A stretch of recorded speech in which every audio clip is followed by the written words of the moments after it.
Hello. Okay, मुझे एक बार बताइए, क्या मैं आप सभी लोगों के लिए ऑडिबल हूँ? प्लीज़ एक बार सभी बताएंगे जल्दी से।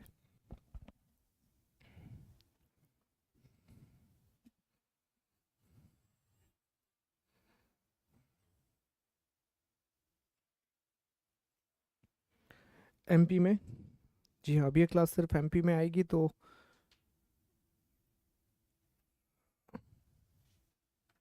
एक सेकेंड।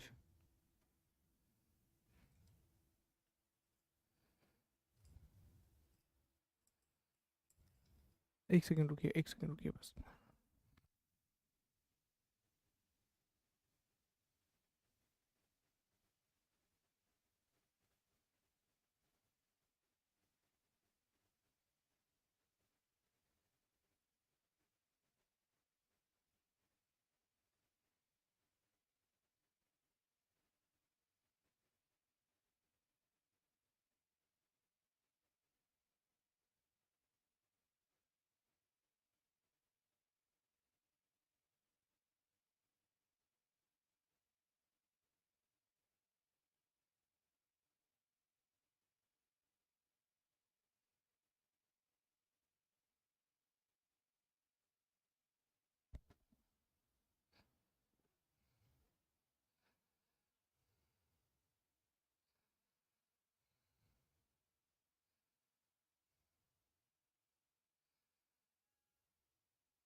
ओके, तो अब मुझे आप लोग बताएंगे क्या मैं ऑडिबल हूँ यूट्यूब पर? आज दोस्तों, ऐप पर हमारी क्लास नहीं है यूट्यूब पर, क्योंकि ये सेशन यूट्यूब पर भी जाएगा। ठीक है, तो इस वजह से आज ऐप पर नहीं है। तो आप लोग मुझे एक बार बताइए, क्या मैं आपके लिए ऑडिबल हूँ? कल से फिर ऐप पर भी आएगी ये सेशन। कल आएगा, आज उसमें कुछ इशू है, बीइंग रिदमिस्ट। ओके, तो उसमें भी आएगा। बिल्कुल आएगा, बिल्कुल एप्लीकेशन में कल होगा। ठीक है। नहीं नहीं, आज नहीं है रक्षा, मैं वही कह रहा हूँ, एक बार आप लोग मुझे ध्यान से सुनिए कि आज एप्लीकेशन में क्लास नहीं हो पाई है, ये अपलोड हो जाएगी और कल से वहाँ पर भी लाइव चलेगी सेशन। ठीक है, तो डू नॉट वरी, बिल्कुल परेशान मत होइए। क्लियर? ठीक है। Okay, very good. किसने लिखा है, तुमने बताया मुझे ज़िंदगी कैसे जीनी है, पर ये ना बता सकी किसी को याद कितना करना है। आपका आपदा प्रबंधन।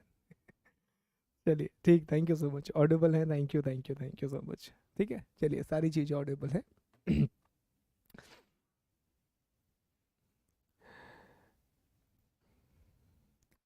ठीक है, तो चलिए दोस्तों, आप सभी लोगों का बहुत बहुत स्वागत है हमारे इस ऑफिशियल प्लेटफॉर्म पर, जहां से आज हम एक नई सीरीज शुरू करने के लिए जा रहे हैं। और सीरीज का नाम है आपदा प्रबंधन, डिजास्टर मैनेजमेंट। जैसा कि आप जानते हैं, मैंने ऑलरेडी आपको एक जानकारी दे दी थी कि खान ग्लोबल स्टडीज़ की ओर से ये निर्णय लिया गया है कि आप सभी लोगों के लिए डिजास्टर मैनेजमेंट वाली जो यूनिट है वो यूट्यूब पर पूरी तरीके से फ्री पढ़ाई जाएगी, कंप्लीटली फ्री पढ़ाई जाएगी। ठीक है। हालांकि इसकी कक्षाएं, जो लोग भी एप्लीकेशन में हैं, कोर्स में हैं, तो वहाँ पर भी ये कक्षाएं चलेंगी। आज बस का सेशन सिर्फ यूट्यूब पर है, कल से कक्षाएं वहाँ पर भी चलेंगी। तो डिज़ास्टर मैनेजमेंट की 15 कक्षाएं होनी है, टोटल 15 लेक्चर्स होने हैं। और वो 15 की 15 कक्षाएं आपको यूट्यूब पर भी देखने के लिए मिलेंगी। दोस्तों, मेरा नाम शुभम गुप्ता है और मैं खान ग्लोबल स्टडीज़ में ज्योग्राफी, डिज़ास्टर मैनेजमेंट, एनवायरनमेंट और आईसीटी के टॉपिक एमपीपीएससी और यूपीपीसीएस के बैच में पढ़ा रहा हूँ। और आज से हम आपदा प्रबंधन पढ़ने जा रहे हैं, जो कि एमपीपीएससी की प्रारंभिक परीक्षा और मुख्य परीक्षा दोनों में पूछा गया है। ठीक है। अब विषय को शुरू करने से पहले कुछ बातें मैं आपके साथ डिस्कस करना चाहूँगा, और एक छोटी सी मर्यादा जो आपको बना करके रखनी है कि कमेंट आप तभी करें जब मैं कमेंट पर ध्यान दे रहा हूँ, जब मैं आपसे कमेंट करने के लिए बोलूँ। क्योंकि मैं आपको पढ़ाऊँगा तो उस समय मैं कमेंट नहीं देखता हूँ दोस्तों, तो जब मैं आपसे कहूँगा तब आपको कमेंट लेना शुरू करना है।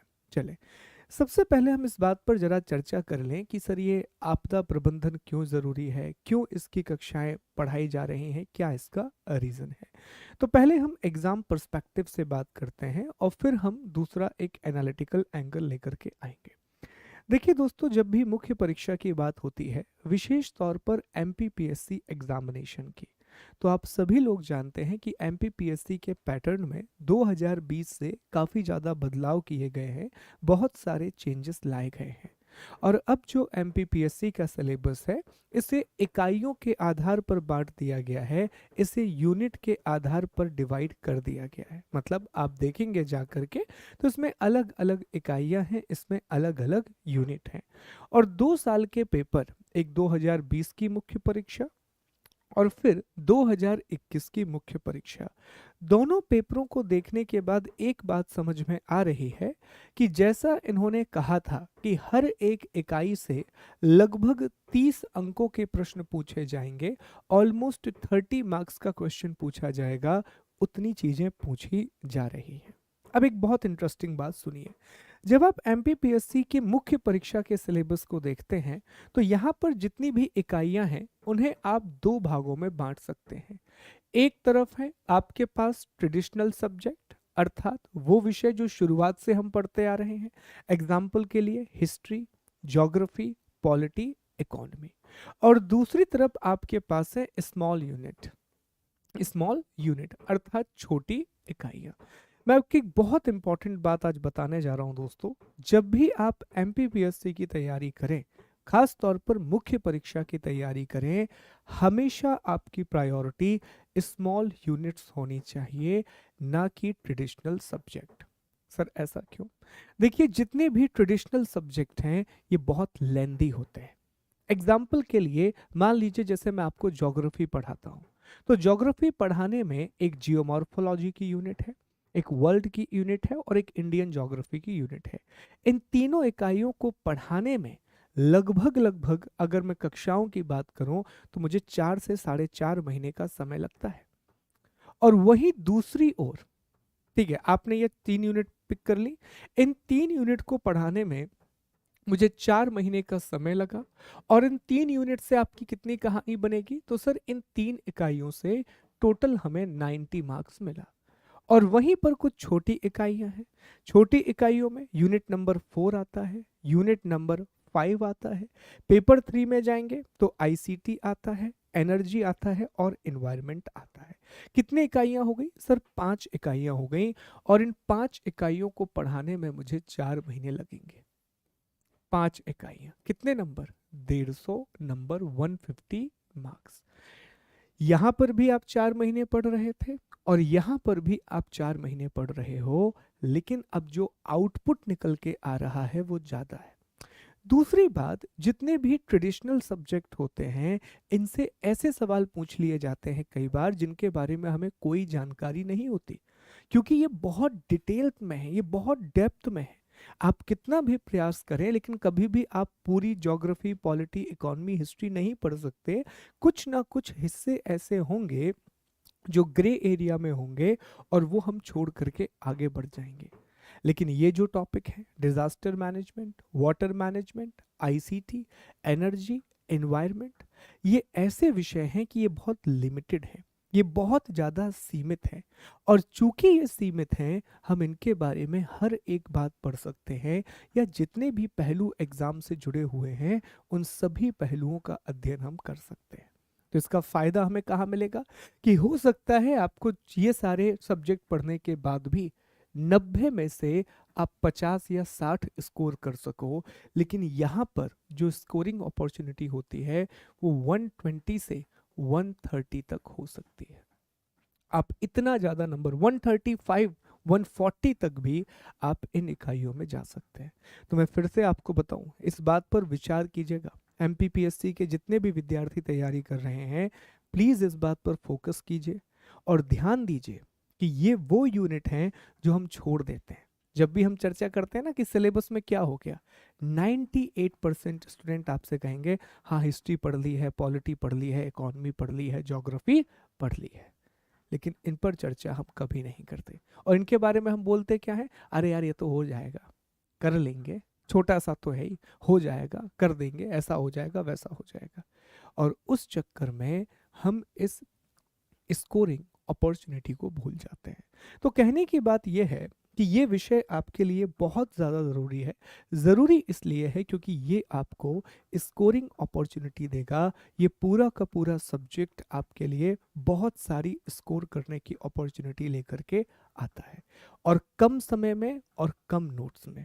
ठीक है, बहुत कम समय लगता है और बहुत कम नोट्स आपको इसके लिए बनाने होते हैं, और हर एक प्रकार के पहलू को आप इसमें कवर कर लेते हैं, हर एक प्रकार के डायमेंशन को आप कवर कर सकते हैं। अब यही इसका सबसे बड़ा चैलेंज भी है। ध्यान देंगे, चूंकि ये यूनिट छोटी है और कंपैरेटिवली दूसरी इकाइयों से बहुत ज़्यादा सरल है, और एमपीपीएससी की मुख्य परीक्षा में जो चीज़ें सरल होती हैं वही आपके लिए वास्तविक चैलेंज लेकर के आती है, वही आपके लिए सबसे ज़्यादा चैलेंजिंग होता है। सर क्यों चैलेंजिंग होता है?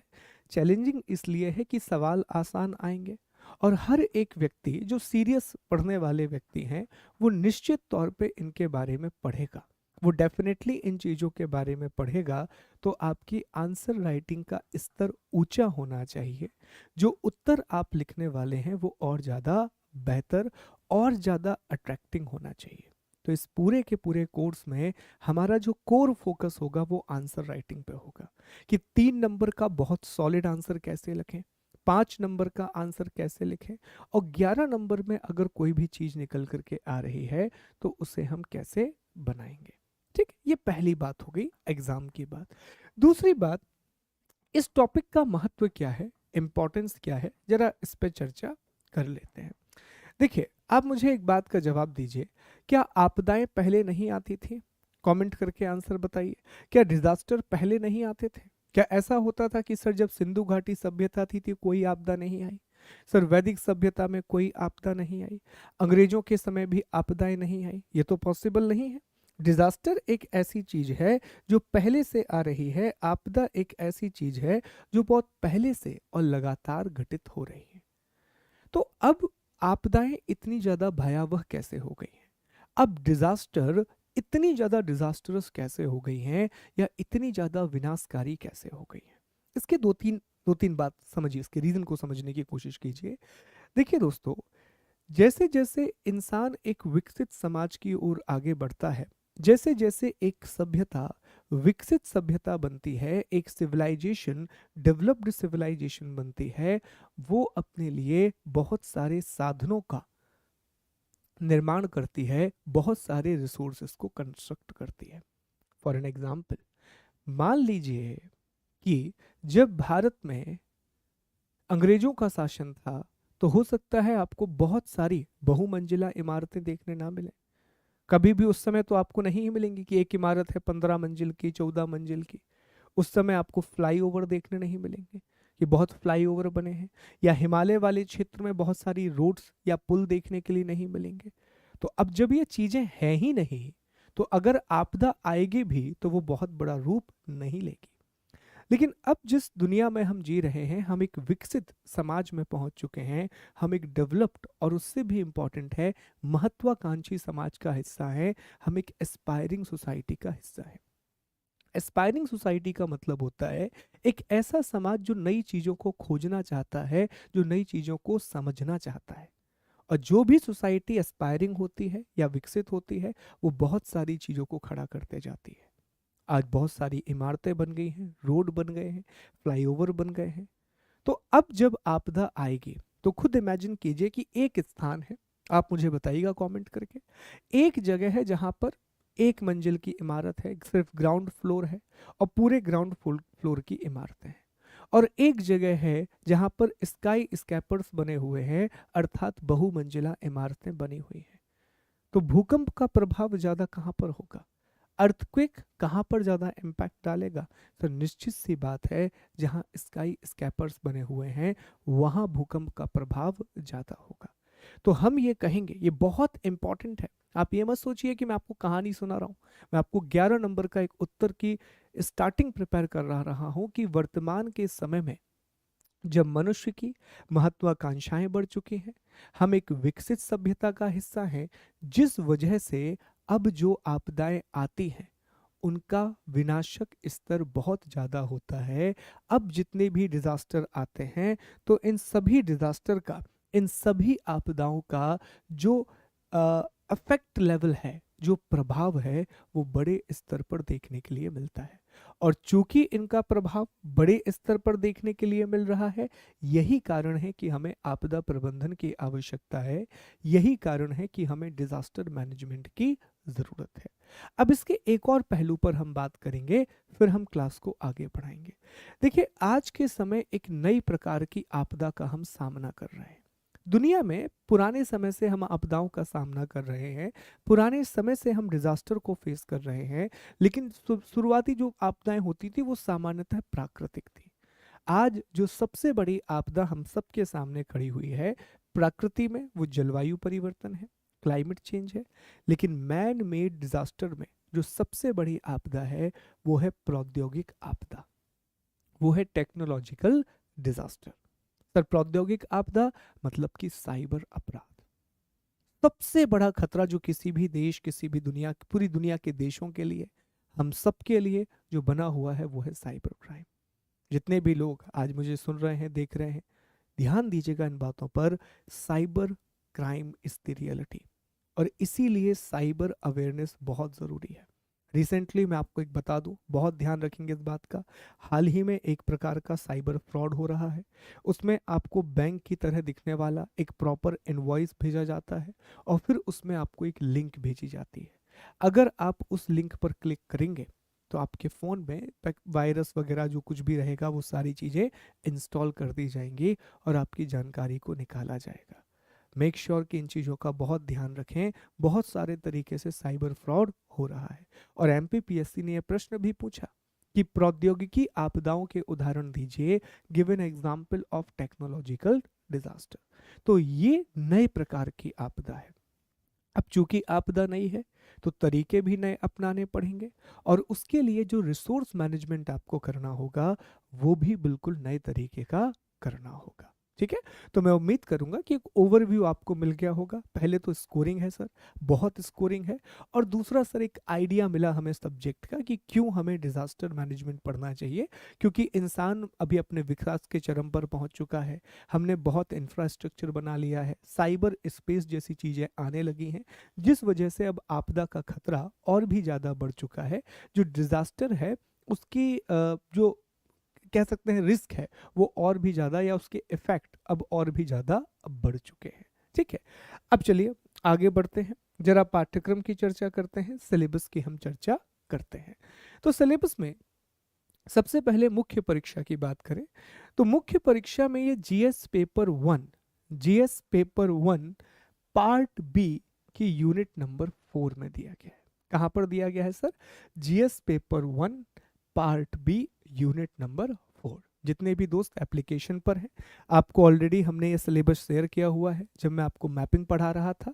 अभी दोबारा से ये नोट्स अपलोड हो जाएंगे। बाकी जो लोग यूट्यूब पर देख रहे हैं, हम टेलीग्राम पर ये चीज़ अपलोड कर देंगे, तो टेलीग्राम पर भी आपको ये सारी चीज़ें मिल जाएंगी। ठीक है, तो अभी यहाँ पर ध्यान देंगे ये कहाँ पर है। तो ये GS paper 1, GS paper 1 part B की यूनिट नंबर 4, और यूनिट 4 में क्या लिखा हुआ है? जल एवं आपदा प्रबंधन, वाटर एंड डिजास्टर मैनेजमेंट। और अभी हम कौन सा टॉपिक पढ़ने वाले हैं सर? अभी हम डिजास्टर मैनेजमेंट पढ़ेंगे। फिर इसके दूसरे हिस्से पर आएंगे जिसमें हमें जल प्रबंधन पढ़ना है, जिसमें हमें वाटर मैनेजमेंट के बारे में पढ़ना है। ठीक है, तो देखें क्या दिया गया है। ये तो जल के टॉपिक है तो ये हम डिस्कस ना करें, हम सीधा आते हैं आपदा के टॉपिक पर। तो पहला टॉपिक यहाँ दिया है प्राकृतिक एवं मानव निर्मित आपदाएं, natural and the man made disaster. और आप मानेंगे नहीं पर सीधा प्रश्न सिलेबस से पूछा गया है 3 बार। कि प्राकृतिक आपदा क्या होती है, what is the natural disaster. तो हमें यहाँ समझना होगा कि प्राकृतिक आपदा क्या है और मानव निर्मित आपदा क्या है। लेकिन क्या इतने में ही काम हो जाएगा? नहीं। अभी मैं आपको इसे प्रीवियस ईयर क्वेश्चन के साथ लिंक करूंगा ताकि आप समझ पाएं कि सिलेबस और पीवाईक्यू को आखिर पढ़ा कैसे जाता है। इसके बाद दिया है आपदा प्रबंधन की अवधारणाएं, कंसेप्ट ऑफ डिजास्टर मैनेजमेंट एवं संभावनाएं एवं विस्तार की संभावनाएं, concept and scope of disaster management. अब इसका अर्थ क्या है? तो आपदा प्रबंधन की अवधारणा में कुछ बेसिक चीजें आती हैं, कुछ बहुत बेसिक चीजें, जैसे डिजास्टर क्या है, हजार्ड क्या है, type of disaster, disaster management क्या है, डिजास्टर मैनेजमेंट के प्रिंसिपल क्या है। ये सारी चीजें इसमें शामिल होती हैं जिनका अध्ययन हमें करना है। ठीक है। इसके बाद देखें, अगला है विशिष्ट खतरे एवं उनका समन, specific hazard and their mitigation. ये सबसे ज्यादा बड़ा टॉपिक है पूरे डिजास्टर मैनेजमेंट का। सर क्यों ये टॉपिक इतना ज्यादा बड़ा है, क्यों ये इतना ज्यादा इंपॉर्टेंट है? ध्यान दें इस बात पर। देखिए यहाँ पर उसने विशिष्ट खतरों की बात की है, स्पेसिफिक हजार्ड की बात की है। तो बहुत सारे हजार्ड होते हैं। प्रकृति में बात करें तो फ्लड भी आता है, साइक्लोन भी आता है, अर्थक्वेक भी आता है, वोल्केनो भी आता है, अर्बन फ्लड, फ्लैश फ्लड, ये सारी चीजें आती हैं। तो अब इन सभी के बारे में हमें पढ़ना होगा, इन सभी के बारे में हमें डिस्कस करना होगा, और इन सभी को पढ़ते समय हमें आपदा वाले पॉइंट ऑफ व्यू पे काम करना होगा कि सर इससे कौन सी आपदा पैदा हो सकती है, और अगर आपदा आ गई है तो आपदा के तीन चरण होते हैं। डिजास्टर मैनेजमेंट में तीन चरण होते हैं। एक होता है आपदा आने से पहले तैयारी करने वाला चरण, दूसरा जब आपदा आ गई तो उस समय आप क्या करेंगे, और जब आपदा समाप्त हो जाती है तो उसके बाद आप क्या करेंगे। ये तीन चरण होते हैं। तो हर एक आपदा के बारे में हमें ये तीन चरण लिखने होंगे। तो आपके दिमाग की घंटी बज गई, बत्ती बज गई, सर कैसे करेंगे सर? बहुत बड़ा टॉपिक है क्योंकि बहुत सारी आपदाएं हैं, हर एक के बारे में लिखेंगे तो समस्या पैदा होगी। तो इसके लिए हम सहारा लेंगे कॉमन पॉइंट मेथड का। देखिए 50% पॉइंट हर आपदा में कॉमन होंगे। जो 50% नए बिंदु होंगे वो हम क्या करेंगे दोस्तों, अलग से ऐड करेंगे, उन्हें दोबारा से लिखेंगे। तो इससे आपका काम और बेहतर हो जाएगा, ज़्यादा आसानी से आपको चीज़ें समझ में आएंगी। ठीक है। तो हम खतरों के बारे में पढ़ेंगे। अब देखिए अगला टॉपिक है कम्युनिटी प्लानिंग अर्थात सामुदायिक योजना। बहुत इंपॉर्टेंट है ये, बेसिकली डिजास्टर मैनेजमेंट का अगला पार्ट है। या डिजास्टर मैनेजमेंट में जब हम मिटिगेशन की बात करते हैं तो उसमें इन्हीं चीजों को रखते हैं। जैसे पहला टॉपिक यहाँ दिया गया है संसाधन मानचित्रण, रिसोर्स मैपिंग। अब ये बहुत इंपॉर्टेंट है। रिसोर्स मैपिंग का अर्थ ये होता है कि जैसे मान लीजिए कि मैं एक सोसाइटी में रह रहा हूं, अनफॉर्चुनेटली मेरी सोसाइटी में कोई आपदा आ गई, डिजास्टर आ गई, तो मुझे पता होना चाहिए कि मेरे पास कौन कौन से संसाधन हैं। मतलब अगर पीने का पानी एक जगह से सप्लाई बंद हो गई है तो क्या मेरे पास दूसरा ऑप्शन है? नियरेस्ट हॉस्पिटल कौन सा है, नियरेस्ट जो फायर स्टेशन है वो कहाँ पर है, नियरेस्ट पुलिस स्टेशन कौन सा है, एम्बुलेंस कैसे मिल सकती है, इन सभी की रिसोर्स मैपिंग। एक्चुअल में ये सोसाइटी जब भी बनती है ना, तो हर एक सोसाइटी को एक गाइडलाइन दी जाती है कि ये चीज़ें आपके यहाँ पता होनी चाहिए। और अगर कभी आप एक बहुत अच्छे सोसाइटी में गए हैं, जैसे एक बार मैं अपने मित्र के यहाँ गया हुआ था, पुणे में है, आईटी इंजीनियर है बहुत बड़े, तो मैं जब उनके यहाँ गया तो एक बहुत बड़ी सोसाइटी में वो रहते हैं, बहुत अच्छी सोसाइटी है। तो हर महीने उनके यहाँ मीटिंग्स होती हैं, हर महीने मीटिंग्स होती हैं जिसमें बस ये अवेयरनेस दी जाती है कि कौन से रिसोर्स कहाँ पर हैं और प्रिकॉशंस बताए जाते हैं। तो ये क्या है? ये रिसोर्स मैपिंग है। ये बहुत इंपॉर्टेंट है पता होना। दूसरा राहत एवं पुनर्वास, रिलीफ एंड रिहैबिलिटेशन। मतलब बड़ा आसान है कि आपदा आ गई तो अब लोगों को रिलीफ मतलब राहत और पुनर्वास कैसे करेंगे, सबसे बड़ा मसला यही है। ठीक है। निरोधक एवं प्रशासनिक उपाय, प्रिवेंटिव एंड एडमिनिस्ट्रेटिव मेथड या मेजर। तो प्रशासनिक उपायों का मतलब है कि सरकार ने कौन कौन से नियम या कानून बनाए हुए हैं। तो भारत में नेशनल डिजास्टर मैनेजमेंट एक्ट बनाया गया है जो काम करता है। उसके अलावा जो होम मिनिस्ट्री है वो गाइडलाइन जारी करती है डिजास्टर मैनेजमेंट को लेकर के। ठीक है, इसके बाद देखिए अगला है सुरक्षित निर्माण, सेफ कंस्ट्रक्शन। ये आज की पहली रिक्वायरमेंट है जिसे हमें ध्यान रखना चाहिए। एज एन एडमिनिस्ट्रेटर आपको ध्यान रखना होगा कि आपके शहर में जब आप अधिकारी बन जाएंगे तो कोई भी निर्माण अगर हो रहा है, ये सबसे प्रैक्टिकल सब्जेक्ट है जिसका आपको यूज करना है अपनी आगे वाली जिंदगी में। तो ये पता होना चाहिए कि जहां पर भी आप निर्माण करने जा रहे हैं, कंस्ट्रक्शन करने के लिए जा रहे हैं, उस क्षेत्र में क्या वो क्षेत्र आपदाओं वाला क्षेत्र तो नहीं है, वहां की मिट्टी किस प्रकार की है, इन सभी पर आपको गौर फरमाना होगा। इसके बाद है वैकल्पिक संचार, अल्टरनेट कम्युनिकेशन, बहुत इंपॉर्टेंट है। और जीवन रक्षा हेतु दक्षता, सर्वाइवल एफिशिएंसी, ये सारी चीजें हम पढ़ेंगे जब इनकी चर्चा हम कर रहे होंगे।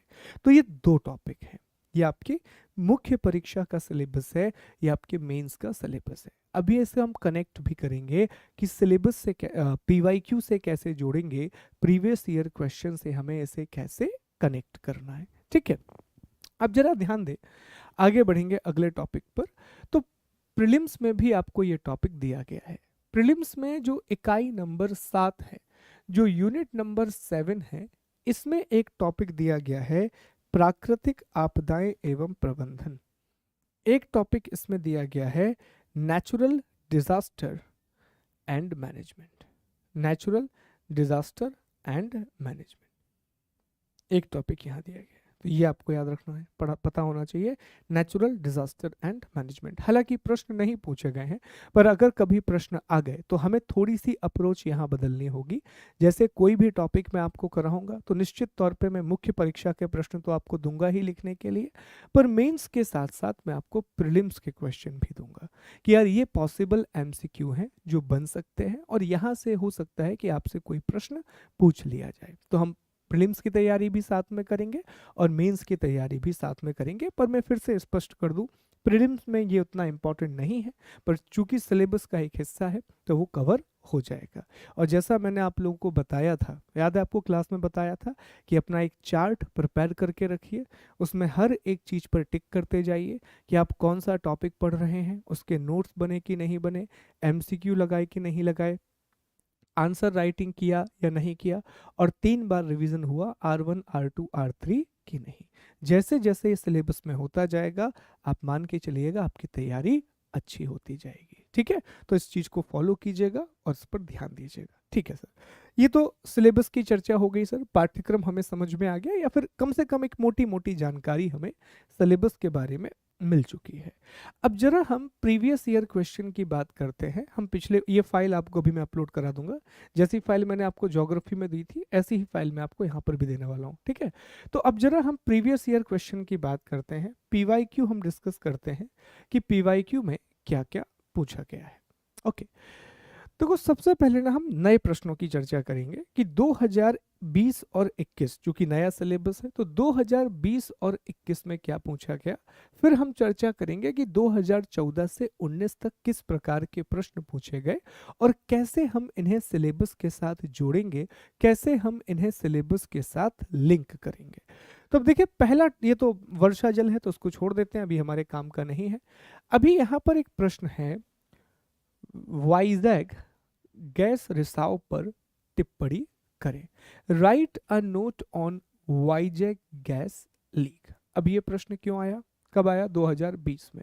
तो अगर कोई भी व्यक्ति यहाँ पर ऐसा है जो थोड़ा बहुत अखबार या खबरों को देखता है, पढ़ता है, तो आपको याद होगा वाइजैग विशाखापट्टनम में एक गैस लीक हुआ था, इफ यू रिमेंबर। कितने लोगों को पता है, कमेंट करके बताइए, कमेंट करके बताइए कितने लोगों को पता है कि हाँ सर वाइजैग में एक गैस लीक हुआ था और ये इसी समय की बात है। कमेंट करके बताएंगे, मैं आपको कमेंट देख पा रहा हूँ, बताइए।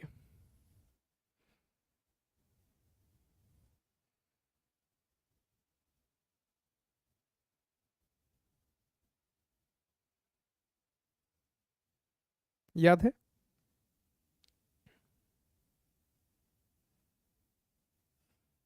ठीक है, वेरी गुड। Very good. हाँ बिल्कुल सर, ये हमें याद है, पता है, एक घटना हुई थी वाइजैक में। तो ये बड़ा इंपॉर्टेंट, वो एक बहुत ही डिजास्टर्स इवेंट था। तो यहाँ पर 3 नंबर का एक सवाल पूछ लिया गया, 3 मार्क में एक क्वेश्चन पूछ लिया गया। अब ये हमें दिया नहीं गया था, लेकिन टॉपिक तो था प्राकृतिक एवं मानव निर्मित आपदाएं, natural and the man made disaster. तो यहाँ से हमें एक बात समझ में आती है कि सर 3 नंबर में हो सकता है वो सवाल पूछ लिए जाएं जो करंट अफेयर्स में बहुत चर्चा का विषय रहे, जहां से करंट के बहुत सारे प्रश्न बने हुए हैं। दे मे आस्क द क्वेश्चन। तो हमारी तैयारी कैसी होनी चाहिए? अब आप कहेंगे कि सर हर दिन पेपर में एक आध आपदा की चर्चा हो जाती है, कभी कहीं आग लग गई, कभी कहाँ कहीं पर देखा तो छोटा मोटा भूकंप भी आ गया, तो क्या हर एक के बारे में नोट्स बनाएंगे? नहीं। सवाल उसी के बारे में पूछा जाएगा जिसकी चर्चा टीवी और अखबारों में बार बार होगी। अब टीवी वाले तो क्या ही बोले, अभी विपर्जय तूफान आता है तो वो स्टूडियो में वही उड़ने लगते हैं, यहाँ से वहाँ, यहाँ से वहाँ, पता नहीं क्या ही करते हैं वो स्टूडियो में, पूरा सर्कस सा बना के रख देते हैं। पर ठीक है, अखबारों में अगर एक न्यूज़ बार बार आ रही है, जैसे हाल ही में एक प्रश्न है जो आने वाली मुख्य परीक्षा में पूछा जा सकता है, बिपरजॉय, अब बहुत चर्चा में था, अखबारों में भी चर्चा में था, और हर एक व्यक्ति लगभग विपर्जॉय की बात कर भी रहा था। तो 3 नंबर में आ सकता है तुर्की और सीरिया का भूकंप, अर्थक्वेक ऑफ तुर्की एंड सीरिया। 50,000 से ज्यादा लोगों ने जान गंवाई है, 1 लाख से ज्यादा लोग बेघर हो चुके हैं।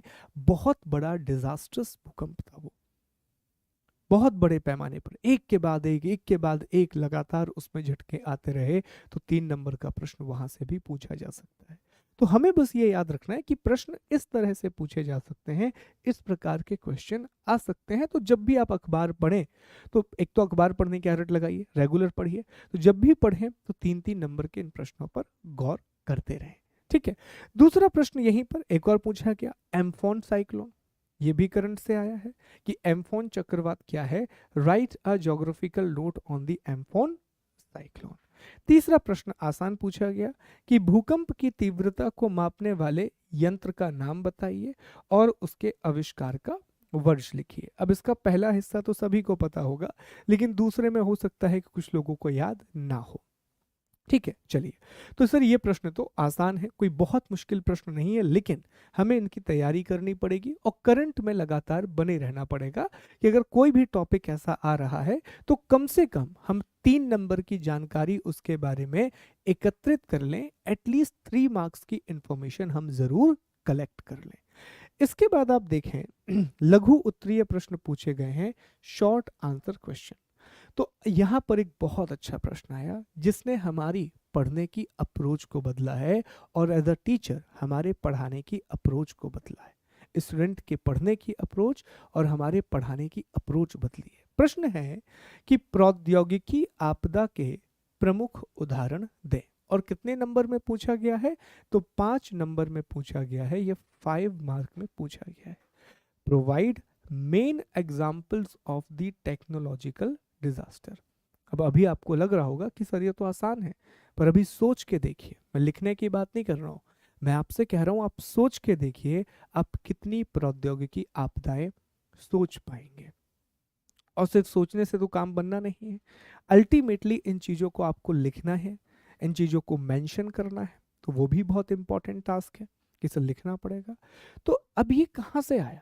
तो अब सिलेबस में हमें टॉपिक दिया गया है प्राकृतिक एवं मानव निर्मित आपदाएं। तो अभी तक हम क्या करते थे, जितनी बार भी हमने सिलेबस को पढ़ा, जितने बार भी हमने सिलेबस को पढ़ा, तो हमने कहा कि भैया डिजास्टर, आपदा 2 प्रकार की होती है। एक होती है नेचुरल डिजास्टर अर्थात प्राकृतिक आपदा, और दूसरी होती है मैनमेड डिजास्टर अर्थात मानव निर्मित आपदा, और खत्म कर देते थे। और इसके नीचे हम लिख देते थे कि भैया नेचुरल डिजास्टर में अर्थक्वेक है, इसी में साइक्लोन है, इसी में वोल्केनो है, ये सारी बातें हम मेंशन कर देते थे। ठीक है, ये सारी बातें हम मेंशन कर देते थे।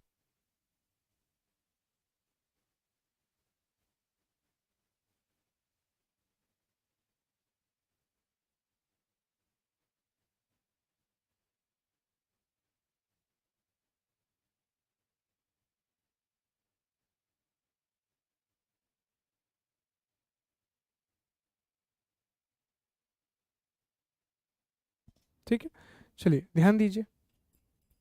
ओके, अब जरा ध्यान देते हैं इस पे, समझते हैं इस बात को। तो पहले हम जनरली क्या करते थे कि ये देख लेते थे कि नेचुरल डिजास्टर में अर्थक्वेक आ गया, साइक्लोन आ गया, वल्केनो आ गया।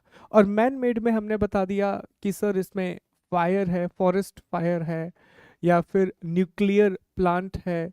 इसी में हमने ले लिया कि सर साइबर अटैक है, ये सारी चीजें, और हम खत्म कर देते थे। लेकिन अब हमें इनको फर्दर क्लासिफाई करना होगा। जैसे जैसे प्राकृतिक घटनाओं को भी हम तीन भागों में बांट सकते हैं। एक, जियोमॉर्फिक डिजास्टर, अर्थात भू आकृतिक आपदाएं। अब जियोमॉर्फिक डिजास्टर में क्या आ सकता है? तो जियोमॉर्फिक भूकंप क्या है? तो भूकंप जियोमॉर्फोलॉजी से जुड़ा हुआ है। अर्थक्वेक भू आकृति विज्ञान से जुड़ा हुआ है। तो क्या हो गया? एक जियोमॉर्फिक डिजास्टर। दूसरा, अगर आपसे कोई पूछे कि सुनामी, तो सुनामी क्या होगा? हाइड्रोलिक डिजास्टर या हाइड्रोस्फेरिक डिजास्टर, एक जल मंडलकारी आपदा। और तीसरा, चक्रवात कोई आपसे पूछे तो ये मीटियोरोलॉजिकल डिजास्टर होगा, अर्थात मौसमी या जलवायुवीय आपदा होगी। तो अब हमने इसे फर्दर क्लासिफाई कर लिया कि व्हाट इज अर्थक्वेक। तो आप बता पाएंगे कि earthquake is a natural disaster which is also a geomorphic disaster. भूकंप एक प्राकृतिक आपदा है और उसके साथ साथ यह एक भू आकृतिक आपदा भी है। चक्रवात एक जलवायुवीय या मौसमी आपदा है। वहीं सुनामी एक समुद्री आपदा है या एक जलमंडलीय आपदा है। तो इससे क्या हो गया? फर्दर क्लासिफिकेशन हो गया। उसी तरीके से यहां पर मैन मेड डिजास्टर में केमिकल डिजास्टर हो जाएगा, टेक्नोलॉजिकल डिजास्टर हो जाएगा, फायर एंड अदर। ओके, तो अब यहां पर आप लिखना शुरू कर देंगे कि भैया रासायनिक आपदा में क्या आता है। टेक्नोलॉजिकल डिजास्टर में साइबर अटैक के सारे पहलू आते हैं। इसमें फिशिंग भी आ सकता है, साइबर अटैक तो आते ही आते हैं, साइबर क्राइम हो गया। Okay, ransomware. अब आप सोच के देखिए कि कितना इंपॉर्टेंट है।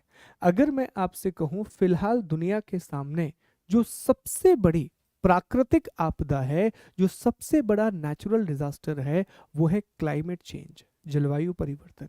और वहीं दूसरी ओर अगर मैं आपसे कहूं कि सबसे बड़ी मानव निर्मित आपदा जिसका हम सामना करेंगे, तो वो है प्रौद्योगिकी आपदा, टेक्नोलॉजिकल डिजास्टर। और देखा भी है आपने, अगर आपको याद हो, आप अखबारों में बने हो, तो एक रैंसमवेयर नाम का अटैक हुआ था। इफ यू रिमेंबर, रैंसम का मतलब होता है फिरौती, वही ओमनी में बिठाल के पैसे मांगना, ठीक है, फिरौती। ठीक है, फिरौती मतलब होता है। तो अब ये बात समझने की है कि रैंसमवेयर हुआ, वाना क्राई अटैक, पेटिया रैंसमवेयर अटैक आया था। तो क्या होता था उसमें? आपके कंप्यूटर को लॉक कर दिया जाता था और कहा जाता था कि भैया अब इस कंप्यूटर को अगर अनलॉक कराना है तो अब आप पैसा दो। और आप सोच के देखिए कि बहुत इंपॉर्टेंट डेटा लोगों का सिस्टम में होता है। तो मेरी आपसे एक और बहुत बड़ी, मैं कहूँगा, सीख है, समझिए इस बात को, कि जितने भी लोग बहुत इंपॉर्टेंट काम करते हैं अपने कंप्यूटर या मोबाइल में, मेक श्योर कि इंपॉर्टेंट चीज़ों का बैकअप हमेशा रहे। जैसे मुझे पता है कि मेरी पूरी चीज़ें कंप्यूटर में है, मेरी पीपीटी से लेके हर एक चीज़, तो मैं उसके हमेशा दो बैकअप बना के रखता हूँ कि यार कभी भी कुछ खराब हुआ तो तुरंत मुझे यहाँ से तो चीज़ें मिल ही जाएंगी, क्योंकि ये वाली चीज़ मेरी खराब नहीं होगी। समझ पा रहे हैं इस बात को? तो टेक्नोलॉजिकल डिजास्टर जिसका दुनिया सामना करेगी, क्योंकि हर चीज उससे जुड़ी हुई है, एवरीथिंग। एक बहुत अच्छी फिल्म, एक वेब सीरीज आई है इंडिया में, असुर, आप जरूर देखिएगा। पूरी फिल्म बनाई गई है, पूरी मूवी बनाई गई है एआई के आधार पर, वेब सीरीज बहुत ब्यूटीफुल है। ओके, माइथोलॉजी को कनेक्ट किया गया है। और आप सोच के देखिए, इंडियन माइथोलॉजी में हम बात करते हैं कल की, है ना, कल्कि की बात करते हैं, तो वो भी कहा जाता है कि वो किससे लड़ रहे होंगे? जिससे वो लड़ेंगे तो वो प्रौद्योगिकी दानव होगा, वो टेक्नोलॉजिकल डिजास्टर्स होगा। तो ये ऑलरेडी है, तो ये भी बताया गया है। इन सभी चीज़ों को आप समझेंगे और जानेंगे, तब आप समझ पाएंगे कि दिस इज समथिंग जिसके बारे में अब हमें काम करने की ज़रूरत है। और अगर आपदा नहीं है तो इसके प्रबंधन के लिए भी हमें नए उपाय अपनाने होंगे। इसको मैनेज करने के लिए भी हमें एक नई स्ट्रैटेजी को ड्रॉ करना होगा, which is important.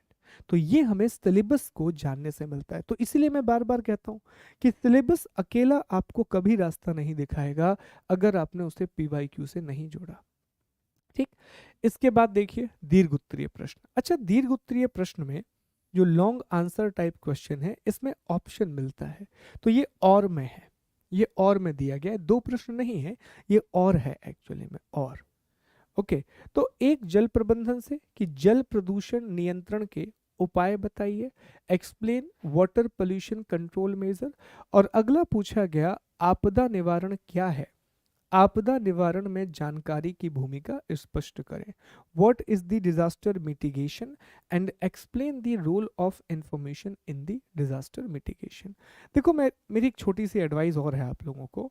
Disaster management तो हम पढ़ ही रहे हैं, बहुत अच्छे से पढ़ेंगे और ट्रस्ट में ये सारे प्रश्न आप बना दोगे, लेकिन हम वाटर मैनेजमेंट भी इतने ही अच्छे से पढ़ेंगे कि आप सारे प्रश्न बना दोगे।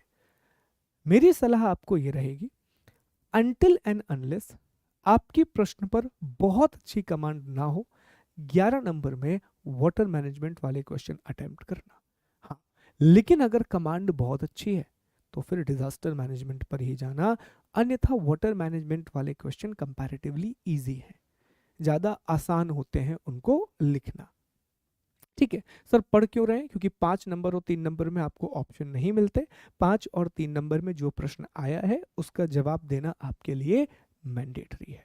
ठीक है, 2021 हाल ही में एग्जाम हुआ है, बिल्कुल रीसेंट एग्जाम है ये। इसमें क्या पूछा गया आइए देखते हैं। तो इसमें एक प्रश्न है कि प्रायद्वीपीय भारत में 1950 के बाद जो दो बड़े भूकंप आए हैं उनके नाम, राज्य, स्थान और वर्ष सहित लिखिए। अब ये मुश्किल नहीं है, आसान है। ठीक है, भुज का भूकंप ले लीजिए, फिर कोयना का भूकंप ले लीजिए, ये दो बड़े भूकंप है। अच्छा, सवाल अच्छा पूछा है उसने, प्रायद्वीपीय भारत में, पेनिनसुलर इंडिया में। क्योंकि भारत में जो भूकंप आते हैं तो हम जानते हैं कि भूकंप के हिसाब से जो प्रायद्वीपीय भारत का क्षेत्र है, जो पेनिनसुलर इंडिया का रीजन है, वो कंपैरेटिवली शांत है, वो कंपैरेटिवली बेहतर और स्टेबल एरिया है। यहाँ पर भूकंप ज़्यादा नहीं आते क्योंकि ये भूगर्भिक रूप से सक्रिय नहीं है, इनएक्टिव रीजन है। ठीक है, तो ये स्टेबल माना जाता है, तो जब भी यहाँ भूकंप आएंगे ये बड़ी बात होगी, है ना। तो ये अच्छा प्रश्न है। इसका मतलब जब हम किसी घटना के बारे में पढ़ें तो ये भी जान लें कि उसके उदाहरण क्या है। जैसे अगर हम ज्वालामुखी पढ़ रहे हैं तो उसके एग्जाम्पल समझ लें भारत के पर्सपेक्टिव में। हम कभी साइक्लोन पढ़ रहे हैं तो कुछ साइक्लोन के नाम जिसने बहुत तबाही मचाई हो। सुनामी पढ़ रहे हैं तो भारत में कौन कौन सी सुनामी हिट की है, ये सब हमें पता होना चाहिए।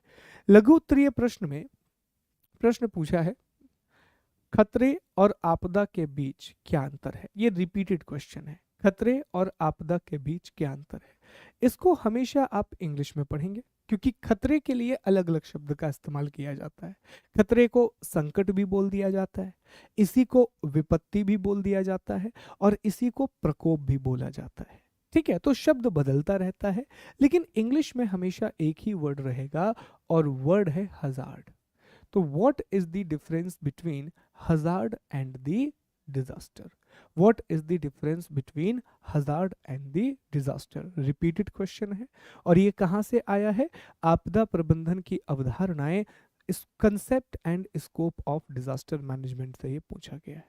अच्छा प्रश्न है, पूछा जा सकता है, दैट मे बी आस्क्ड, बेहतरीन सा प्रश्न है। ठीक है, और इजी भी है कंपैरेटिवली। अब देखिए, ये दो प्रश्न नहीं है, एक ही प्रश्न है, ये और में पूछा गया। क्या पूछा गया कि जल के प्रमुख प्रदूषक तत्वों का वर्णन कीजिए। मैंने कहा ना कि आसान प्रश्न आएगा 11 नंबर में, वाटर मैनेजमेंट। आपदा प्रबंधन की राष्ट्रीय नीति का उल्लेख कीजिए, mention the national policy of disaster management. अब ये ऐसे प्रश्न है ना कि अगर आपको राष्ट्रीय नीति पता है तो आप लिख देंगे। कुछ लोग कहेंगे सर हमें नहीं भी पता, हम तब भी लिख देते हैं। क्यों? क्योंकि हम तो डीएम बनने जा रहे हैं सर, तो हम तो अपने मन से लिख ही देंगे सर। नहीं भैया, ऐसा नहीं करना, पहले बन जाओ। बनने के लिए भी वही नीति लिखो जो दूसरे लोगों ने बनाई है। ठीक है, तो अगर आपको नीति के पूरे पॉइंट पता है तो बहुत अच्छी बात है। नहीं पता तो ऊपर एक आसान सा प्रश्न आया है कि जल के प्रमुख प्रदूषक तत्वों का वर्णन कीजिए, describe the major pollutants of the water. बाकी ये लिख दीजिए।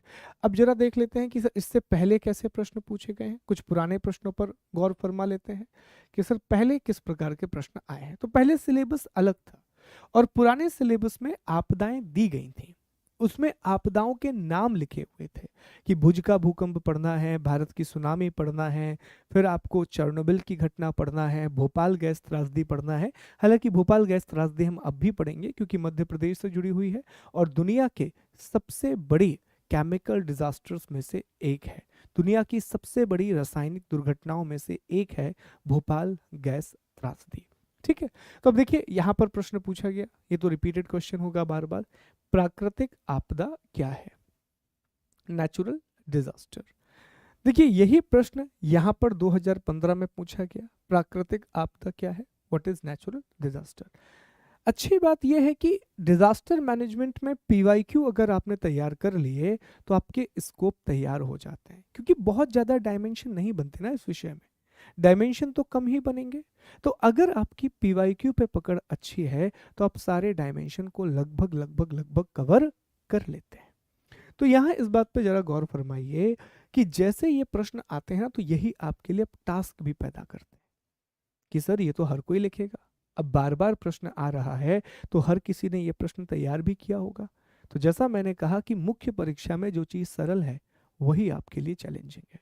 तो आप ऐसा क्या लिखो, कौन सा ऐसा पॉइंट डाल दो कि आपको ज्यादा नंबर मिले।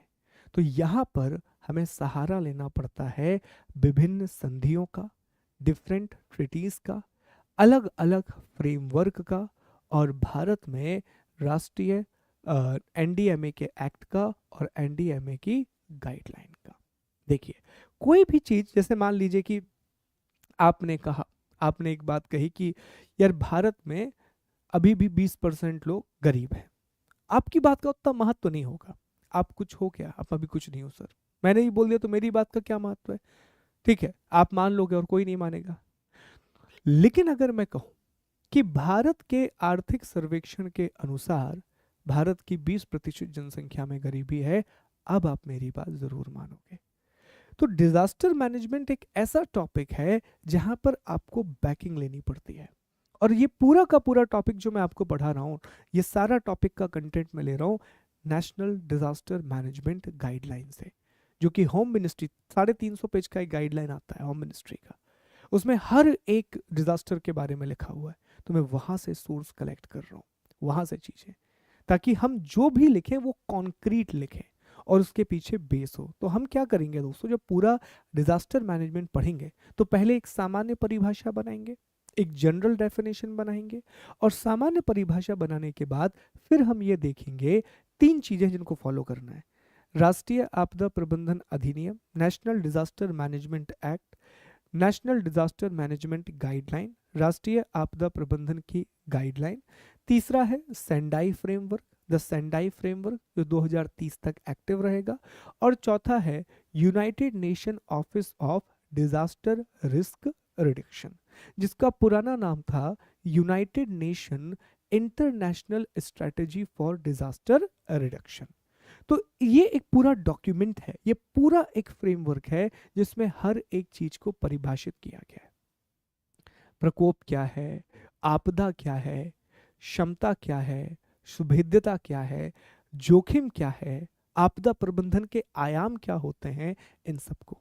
तो आप खुद बताइए ना, जब आप एग्जाम में आप लिख रहे हैं आपदा प्रबंधन, और आपने ये नहीं लिखा कि आपदा प्रबंधन के ये कारक हैं, आपने लिखा कि according to NDMA these are the following dimension of disaster management, राष्ट्रीय आपदा प्रबंधन अधिनियम के अनुसार आपदा प्रबंधन के निम्नलिखित घटक है।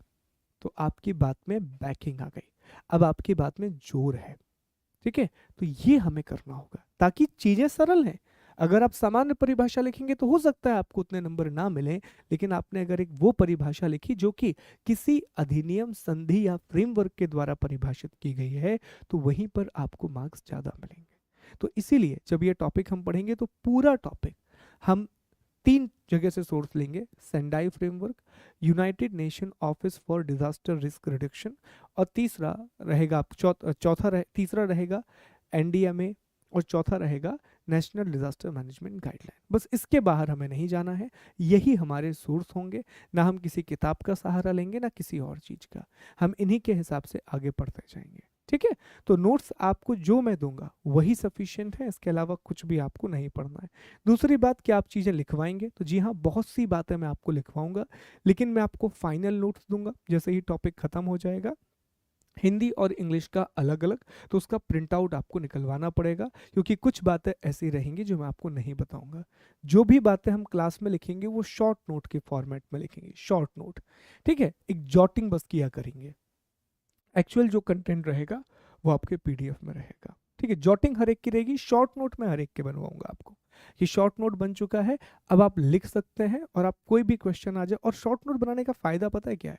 आप पता पड़ा पूरा डिजास्टर मैनेजमेंट आपने 60-70 पेज में खत्म कर दिया, तो उसको रिपीट करना आसान होगा, उसको रिवाइज करना बहुत ईजी रहेगा आपके लिए।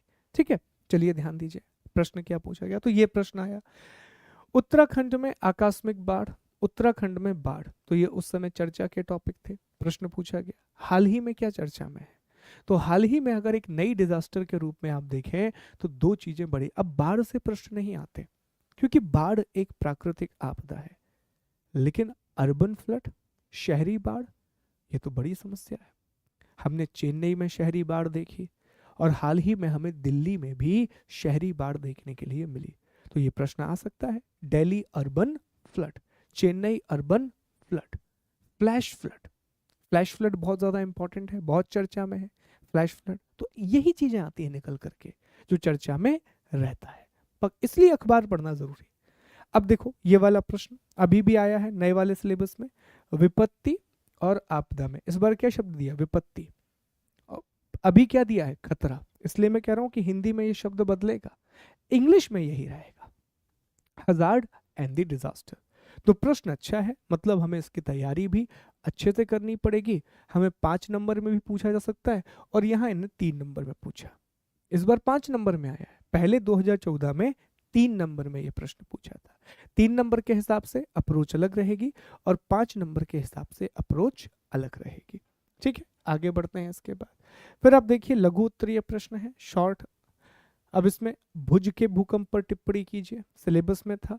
ये अच्छा क्वेश्चन है जो अभी भी आ सकता है, इसको आप टिक कर लेंगे कि आपदा प्रबंधन में राहत एवं पुनर्वास के लिए किए जाने वाले उपायों का उल्लेख कीजिए। ये दोबारा भी आ सकता है, क्योंकि अभी भी राहत और पुनर्वास आपके सिलेबस का हिस्सा है, अभी भी ये आपके सिलेबस का पार्ट है। Mention the measures to be taken for relief and rehabilitation in the disaster management, in the disaster management. अब यहीं पर इंपैक्ट पड़ता है। अब अगर आप सामान्य सीधा सीधा लिखना शुरू कर देंगे कि ये कर लीजिए वो कर लीजिए, ऐसा नहीं, लेकिन यहीं पर जब आप लिखेंगे ना कि नेशनल डिजास्टर मैनेजमेंट एक्ट के अकॉर्डिंग, तो नंबर अच्छा मिलेगा। सेंडाई फ्रेमवर्क के हिसाब से, नेशनल डिजास्टर मैनेजमेंट गाइडलाइन के हिसाब से, के अनुसार, तो मार्क्स अच्छे मिलते हैं। मैं फिर से कह रहा हूँ, बहुत स्कोरिंग है दोस्तों।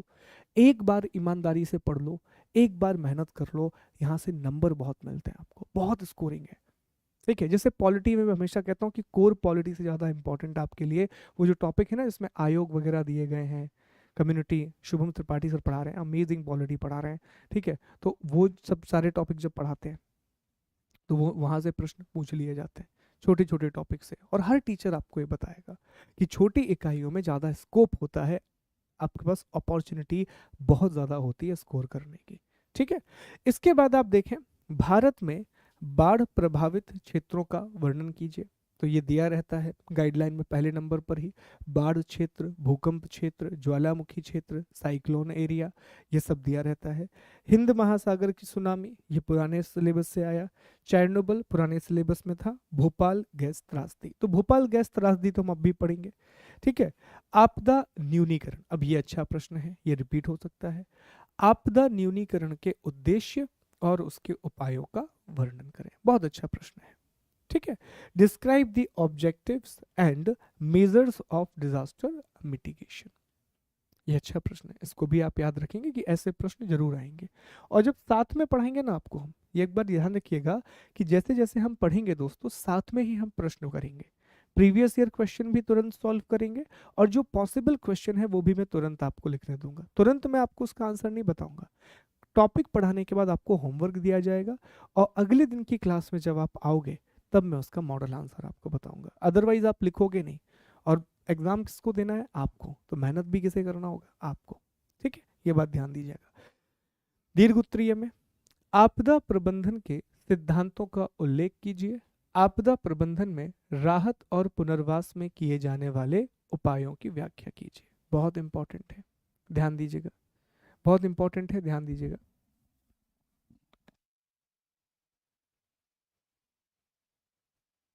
ठीक है, अब यहाँ देखें, सुनामी की उत्पत्ति के क्या कारण हैं? भारत में 2004 में आई सुनामी के परिदृश्य एवं प्रभाव की व्याख्या करें। इसका जो पहला हिस्सा है ये भूगोल से पूछा गया। देखिए, आपदा प्रबंधन में हम ये नहीं पढ़ेंगे कि भूकंप क्यों आता है, ज्वालामुखी क्यों आता है, मतलब लिखवा बस देंगे, पर आपको विस्तार से नहीं बताएंगे कि भैया प्लेट एक्टिविटी होती है, ये होता है, वो सब नहीं, वो सब ज्योग्राफी का हिस्सा है।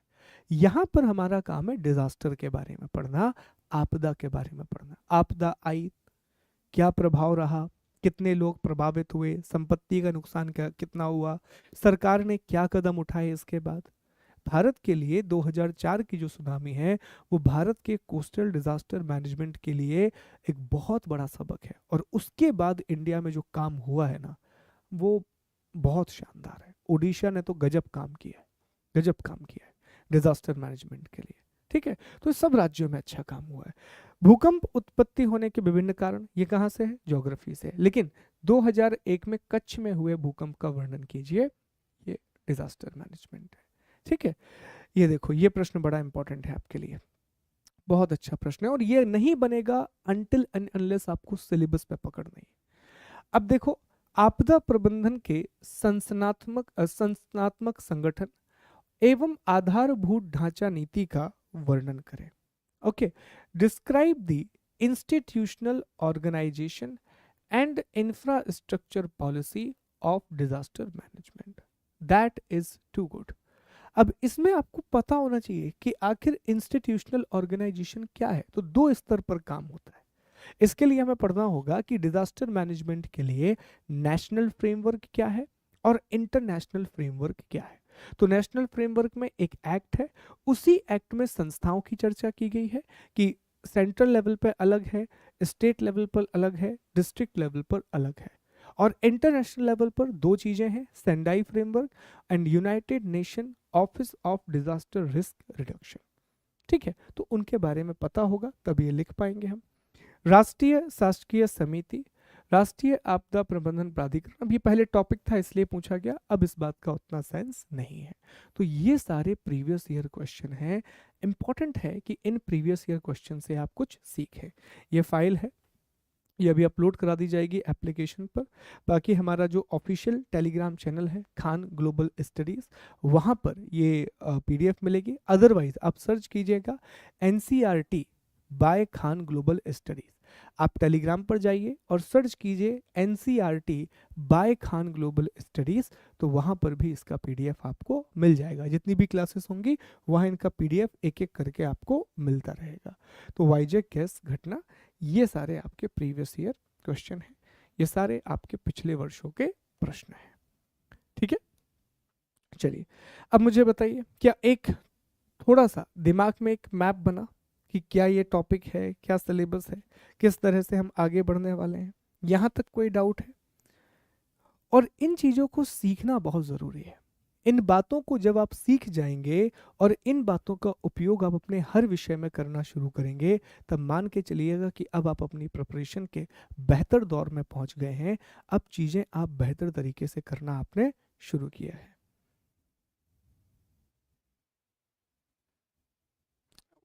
नहीं नहीं स्वाति, देखिए प्रश्न आपका गलत है। मेन ज्योग्राफी ही पढ़ रहे हैं आप, जो कॉन्टिनेंट पढ़ रहे हैं ना, वो मेन ज्योग्राफी ही चल रही है आपकी उसमें। ठीक है, तो उस पर ध्यान दीजिए। हाँ, यूट्यूब पर पूरा कंप्लीट होगा।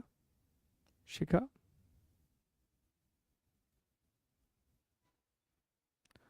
All clear? ठीक है, very good, very good, very good. ठीक, चलिए, तो अब हम कल से टॉपिक को शुरू करेंगे। आज मैंने टॉपिक का बेसिक इंट्रोडक्शन आपको दे दिया है। कल से हम टॉपिक की शुरुआत करेंगे और पहला टॉपिक कल हम पढ़ रहे होंगे, फर्स्ट टॉपिक हम कल डिस्कस करेंगे। ठीक है, तो अपना ख्याल रखिए। कल आपसे मुलाकात होगी सुबह 10 बजे इसी समय पर, और जब हम टॉपिक को शुरू करेंगे। थैंक यू सो मच दोस्तों, take care and God bless you all of you. Thank you.